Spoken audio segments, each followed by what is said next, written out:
finally, X-Men Days of Future Past. X-Men Days of Future Past. Directed by Bryan Singer, who's come back to the franchise. Yeah, he's back, thank goodness. Bryan Singer, bravo.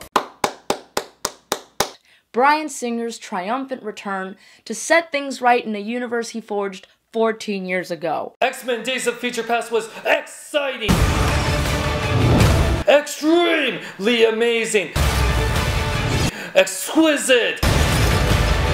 This film was absolutely incredible. Superb, absolutely brilliant. It really was. Just awesome.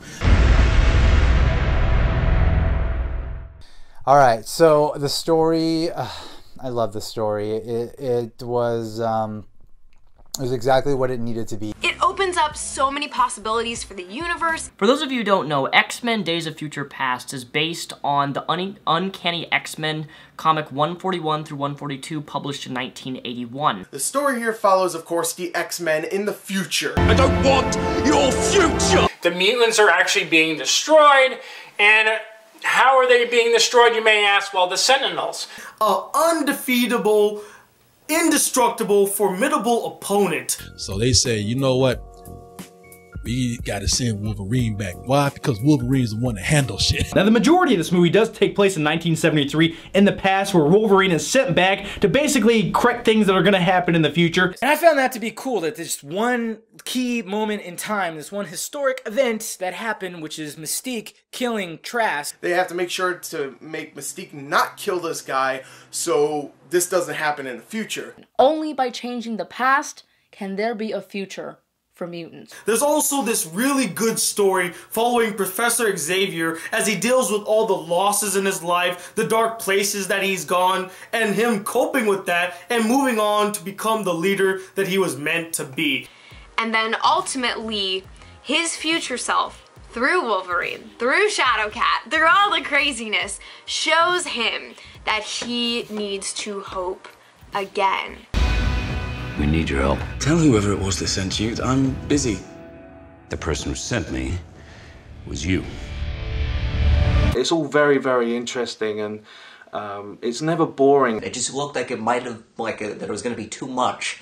But I don't know how this movie worked. It did. Story elements taking place in the past and future meld together seamlessly, making this quite the enjoyable journey to take. I mean, it's a big story. It's ambitious. I mean, you're combining Bryan Singer's cast with Matthew Vaughn's cast, and can they coexist? Can they work? And it worked.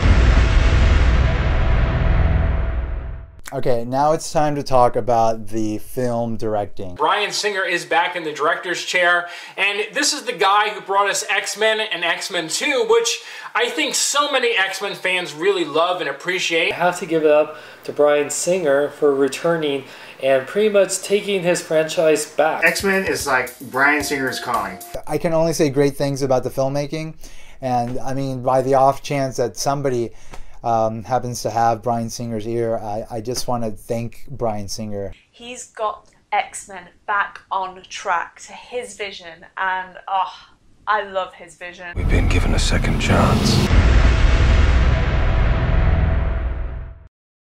It was great to finally get the actors back from the original film series. You've got all kinds of people from the original X-Men movies and from X-Men First Class. X-Men First Class, the new generation of X-Men with the old generation of X-Men. And I have to say, they did a good job at blending all the characters together. It felt like an ensemble cast. They work so well together. The chemistry is so great. Of course Hugh Jackman returns as Wolverine, and of course he's good. Man, I still can't believe how ripped Hugh Jackman is. It's like every time you see him in one of these movies, he's got bigger and bigger and bigger. I'm like, that's bigger and bigger and bigger. Love Hugh Jackman. You see his ass in this one, man. They all got really good developments, especially the two that I wanted the most, Magneto and Professor Xavier. James McAvoy really won me over in this film. James McAvoy just moist in this. Just lips all wet all the time, eyes all red and shit. Look like he just smoked a ton of herb. I mean, my man, I mean, somebody must told him like his wife left with his money or something before he did every scene, because he's crying his ass off. I also loved how you see Magneto's evil side. Like young Magneto, he's freaking evil. Performance-wise, James McAvoy and Michael Fassbender knock it out of the park again. Big ups actually to McAvoy. He had a really wonderful performance as Xavier. I really enjoyed watching him a lot. And then Fassbender's easy on the eyes too, if you know what I'm saying. Charles. Good to see you too, old friend. I really liked all the characters in the future. Like I've already mentioned, I liked Blink, and then you had Warpath and Sunspot. Iceman, really loved the Iceman stuff. It was also really cool to see Bishop with him absorbing energy and shooting off his big gun. It was pretty cool. It was great to see Halle Berry back as Thor. Ian McKellen and Patrick Stewart reprised their roles as the old guys. Patrick Stewart as Xavier. He plays Xavier like flawlessly. You guys want to see my Ian McKellen Magneto impression? Here it goes. I have the power to move metal! He had an awesome moment there with the jet at the end, when he basically throws the jet like a grenade. You'll need me as well. Side by side to end this war. Jennifer Lawrence does a fine job in her second stint, being nude and blue with scales. Jennifer Lawrence as Mystique is definitely an improvement over First Class. She is pretty much a prominent figure of the movie. I have a feeling some people might think that this movie was made specifically for Jennifer Lawrence's character. She's essentially the villain of this movie. Yes. Yeah. Yes, essentially, yeah. I loved her performance so much in this movie because I thought she gave depth to the character when the character needed depth. Obviously, she won the Best Actress Oscar. She does a great job in The Hunger Games. She does a great job as Mystique. You took the things that mean the most to me. Maybe you should have fought harder for them. And Peter Dinklage. Oh, Peter Dinklage was great. Peter Dinklage is awesome in the movie. As a newcomer to the series, Peter Dinklage is great as Sentinel creator Bolivar Trask. This guy doesn't think he's a bad guy. He literally believes he's doing something good for America. There is a new enemy out there. You'll need a new weapon for this war. Like, I thought the Sentinels looked kind of silly when I first saw them in the production stills, but in action, totally works. That big jet engine, the vapor effect, totally works. By the way, those Sentinels in the future, they're like T-1000s times 1,000. They are scary.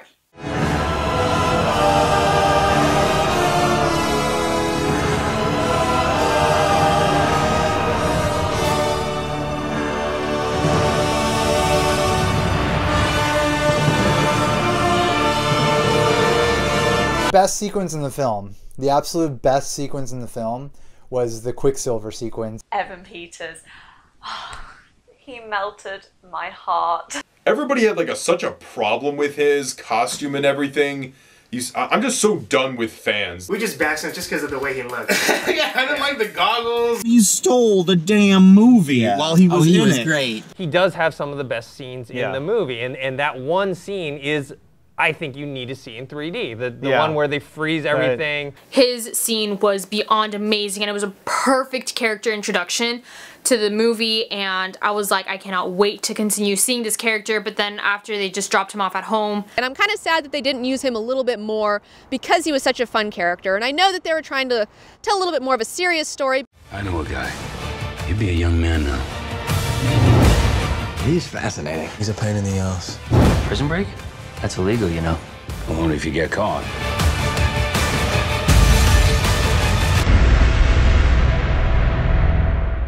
All right, so the implications of this film, they're huge. They're huge, the implications. It's almost like they went back in time, not to save the mutants, but to save the X-Men franchise. Like, there's a completely new continuity established that we really kind of only know the bit and pieces of. There are still plenty of mysteries out there. The film's done a Star Trek and it's hit that reset button. For people that have problems with X-Men 3, Origins Wolverines, or any of those movies, this is a clean slate. You see Cyclops and Jean appear because of changes that happened in the past. We got to see a little bit of Rogue, and Iceman, and Colossus, and Shadowcat. Everyone's back, and it's just great and wonderful. And then Wolverine walks into the room and sees the back of Jean Grey, and I started bawling like a baby. Jean, you're not dead! And they're just like, yeah! Scott's not dead either. So X-Men Days of Future Past, surprisingly better than I expected it to be, and I had high expectations for this movie. It wasn't your standard typical Hollywood bloated hogwash pile of shit where they just throw random explosions in there for the fact that they have a $300 million budget, and they're like, yeah, we can blow that up, put more CGI over there, and I don't care what you do over there, just do it. And I loved this movie so much that I was just enthralled like every second of it. X-Men Days of Future Past is perhaps one of the best superhero movies I've seen in my entire life. Overall, one of my favorite comic book movies ever. Definitely the best X-Men movie. It's a great story. The characters I was involved with, and I felt like that was one of the main things that brought it up for me over other comic book films. I can't wait to have it in my collection and to do an entire marathon of these films finally, and have that marathon end on a good note.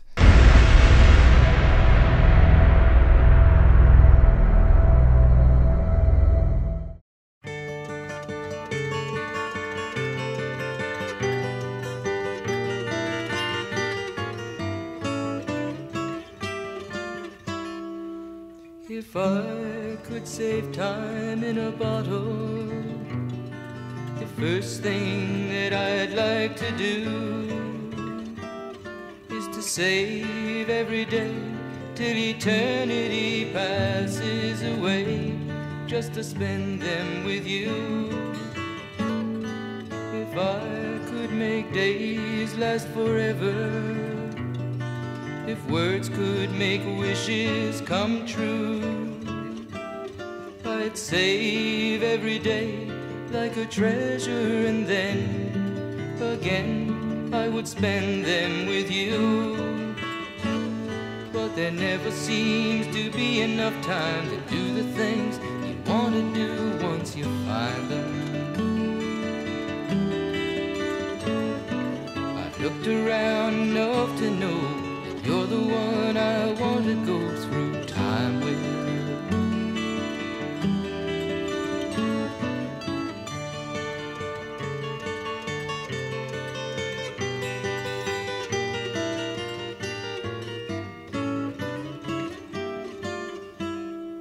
If I had a box just for wishes and dreams that had never come true,